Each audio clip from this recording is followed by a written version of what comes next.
Morning. नमस्कार दोस्तों, स्वागत है आप सभी का आज के मुख्य समाचार में। तो चलिए जानते हैं दिन भर की 25 बड़ी खबरों को फटाफट अंदाज में। पर आगे बढ़ने से पहले वीडियो को लाइक और चैनल को जरूर सब्सक्राइब करें, साथ में लगे नोटिफिकेशन को ऑन करें। चलिए वीडियो स्टार्ट करते हैं। आपको बता दें कि पूर्व केंद्रीय मंत्री आरसीपी सिंह ने कल शनिवार को बिहार में नई पार्टी बनाने का ऐलान किया है। जी हां, बीजेपी से उन्होंने नाता खत्म करने की बातें कही है। बीजेपी में मान सम्मान नहीं मिल रहा था, इसलिए उन्होंने बीजेपी से किनारा कर लेने की सोची है।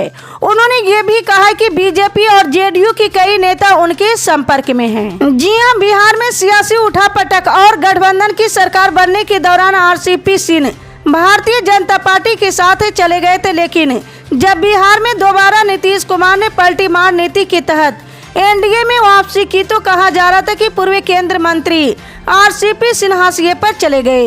अब आरसीपी सिंह ने अपने पत्ते खोल दिए हैं।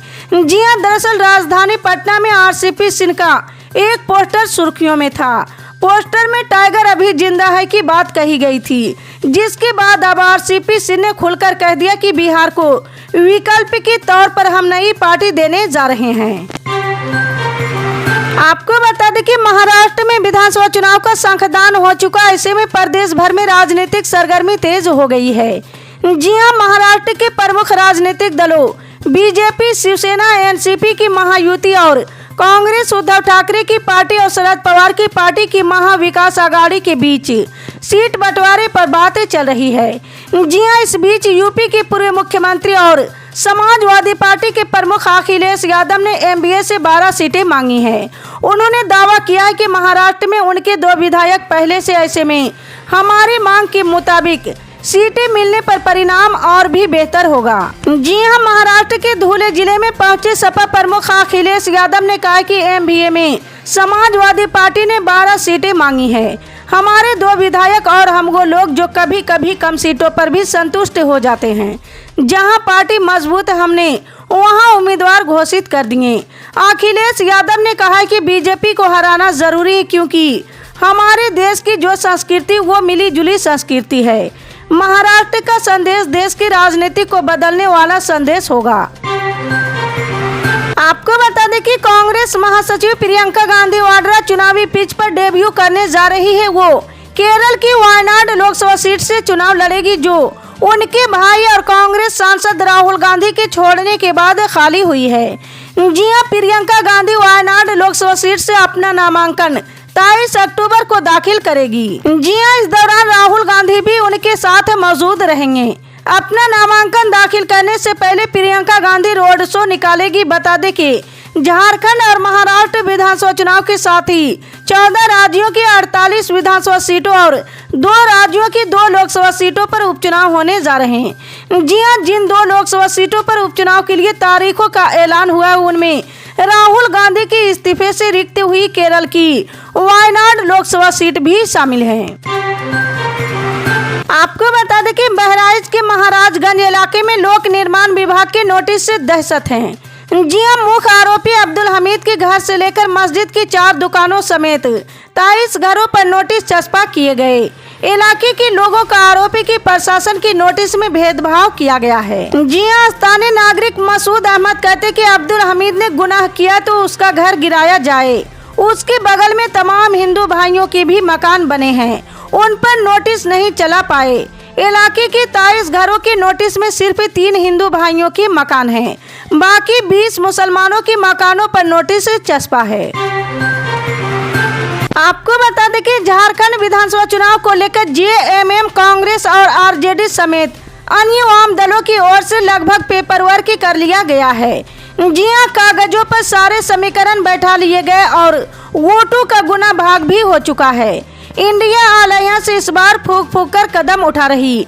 यही कारण है कि इस बार कई सीटों की अदला बदली के अलावा गठबंधन दलों के नेताओं की हुई बैठक में संभावित उम्मीदवारों के नाम पर भी चर्चा की गई है। जी हां, मुख्यमंत्री हेमंत सोरेन ने कल शनिवार को रांची स्थित अपने सरकारी आवास पर प्रेस कॉन्फ्रेंस में गठबंधन की घोषणा की है। उन्होंने कहा कि कांग्रेस और जेएमएम 70 सीटों पर चुनाव लड़ेगी। शेष सीटों पर अन्य सहयोगी दलों के प्रत्याशी चुनाव लड़ेंगे। उन्होंने बताया कि इस बार आरजेडी के अलावा सीपीआई एमएलए को भी गठबंधन में शामिल किया गया है। जी हां, जेएमएम और कांग्रेस कितने सीटों पर चुनाव लड़ेगी, इसका खुलासा अभी मुख्यमंत्री ने किया है। आपको बता दें कि बिहार के सीवान और सारण जिले में जहरीली शराब पीने से 20 से ज्यादा मौत होने के बाद उत्पाद विभाग हरकत में आ गया है। जी हां, उत्पाद विभाग ने मुजफ्फरपुर में छापेमारी कर शराब तस्कर सहित शराब पीने वाले 24 लोगों को गिरफ्तार किया है। जी हां, उत्पाद विभाग ने शराब तस्करों के पास से भारी मात्रा में शराब भी जब्त की है। विभाग की कार्रवाई के बाद से ही पूरे इलाके में हड़कंप मचा हुआ है। जी हां, शराब तस्करी को रोकने के लिए सभी जिलों में सघन तलाशी अभियान चलाया जा रहा है। जी हां, साथ ही विभाग इन लोगों के पास से भारी मात्रा में देसी और विदेशी शराब भी बरामद की है। विभाग की टीम ड्रोन कैमरे की मदद से बूढ़ी गंडक के दियारा इलाके में सघन जांच अभियान चला रही है। आपको बता दें कि दिल्ली में प्रदूषण का स्तर लगातार बढ़ता जा रहा। जी हां, शनिवार सुबह दिल्ली के कई इलाके धुंध की चादर में लिपटे हुए नजर आए हैं। केंद्रीय प्रदूषण नियंत्रण बोर्ड के अनुसार ITO भीकाजी कामा प्लेस और आनंद विहार क्षेत्र में धुंध में प्रदूषण का स्तर बहुत खराब और खराब श्रेणी में रखा गया है। जी हां, PWD की वहां राष्ट्रीय राजधानी के कुछ हिस्सों में धूल प्रदूषण को कम करने के लिए GRAP-1 के अनुपालन में पानी का छिड़काव कर रहे हैं। वहीं यमुना नदी भी प्रदूषित होती जा रही है। जी हां, कलिंदी कुंज में यमुना नदी की पानी के ऊपर झाग दिखाई दे रहे हैं। आपको बता दें कि प्रशांत किशोर की पार्टी जनसुराज ने 2024 के बिहार विधानसभा उपचुनाव के लिए अपने 3 उम्मीदवारों का ऐलान कर दिए हैं। जी हां, पार्टी ने बेलगंज से प्रोफेसर खिलाफत हुसैन, इमामगंज से डॉक्टर जितेंद्र पासवान और तरारी से SK सिंह को मैदान में उतारा है। पीके ने कहा है कि 2025 से पहले ही 2024 में बिहार के राजनीतिक दलों को बड़ा संदेश देंगे। जी हां, प्रशांत किशोर ने बोधगया में एक प्रेस कॉन्फ्रेंस में इन नामों की घोषणा की है। उन्होंने बताया कि बेलगंज से प्रोफेसर खिलाफत हुसैन, इमामगंज से डॉक्टर जितेंद्र पासवान और तरारी से SK सिंह जनसुराज पार्टी के उम्मीदवार होंगे। आपको बता दें कि वाराणसी की ज्ञानवापी परिसर की 1991 मूलवाद मामले में मुस्लिम पक्ष की बहस पूरी हो गई। लॉर्ड विशेश्वर बनाम अंजुमन इंतजामिया मस्जिद कमेटी के 1991 मूलवाद में दोनों पक्ष ने अपनी बात रखी थी। सिविल जज युगल शंभू की अदालत में 25 अक्टूबर को इस मामले में फैसला सुनाया जाएगा। जी हां, ज्ञानवापी में नई मंदिर के निर्माण और हिंदुओं को पूजा पाठ का अधिकार देने को लेकर मूलवाद 1991 दाखिल किया गया था। 33 साल से लंबित इस केस में मुस्लिम पक्ष के वकील ने जिरह की है। आपको बता दें कि उत्तराखंड के हरिद्वार में जिला प्रशासन ने अवैध रूप से बनाई गई मजार पर बुलडोजर कार्रवाई की है। जी हां, मजार अवैध रूप से सिंचाई विभाग की जमीन पर बनाई थी, जिस पर कार्रवाई करते जिला प्रशासन ने शनिवार सुबह मजार पर बुलडोजर चला दिया। बुलडोजर की ये पूरी कार्रवाई SDM अजय वीर सिंह के नेतृत्व में हुई है।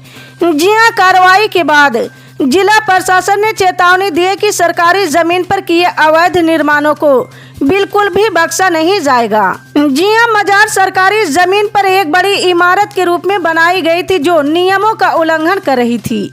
प्रशासन के द्वारा अवैध कब्जों को हटाने की मुहिम के तहत ये कार्रवाई की गई। प्रशासन ने चेतावनी दी है कि सरकारी जमीन पर किए गए अवैध निर्माणों को बख्शा नहीं जाएगा और भविष्य में भी ऐसे निर्माणों को हटाने के लिए सख्त कदम उठाए जाएंगे। आपको बता दें कि उत्तर प्रदेश पुलिस विभाग की कांस्टेबल भर्ती परीक्षा के पहले चरण लिखित परीक्षा का रिजल्ट बहुत जल्द जारी होगा। जैसा कि CM योगी ने इस बात के संकेत दिए थे कि परिणाम अक्टूबर के आखिरी हफ्ते तक जारी कर दिए जाएंगे, तो अब वो घड़ी काफी नजदीक आ चुकी है। जिन कैंडिडेट्स ने यूपी पुलिस कांस्टेबल भर्ती परीक्षा दी थी, वो परिणाम जारी होने के बाद पुलिस विभाग की ऑफिशियल वेबसाइट पर रिजल्ट चेक कर सकते हैं। जी हां, यूपी पुलिस कांस्टेबल भर्ती 2024 की लिखित परीक्षा का आयोजन 23 अगस्त से 31 अगस्त की अवधि के बीच 5 दिनों में किया गया था, जिसमें 48,17,315 महिला और पुरुष उम्मीदवारों ने अपनी उपस्थिति दर्ज कराई थी। जी हां, रिजल्ट जारी होने की संभावित तारीख की बात करें तो परिणाम 25 से 30 अक्टूबर के बीच जारी किया जा सकता है। इसी तरह की पल पल के अपडेट जानने के लिए जुड़े रहे हमारे MSP न्यूज के साथ। मिलते हैं अगली बड़ी खबर में, तब तक के लिए जय हिंद।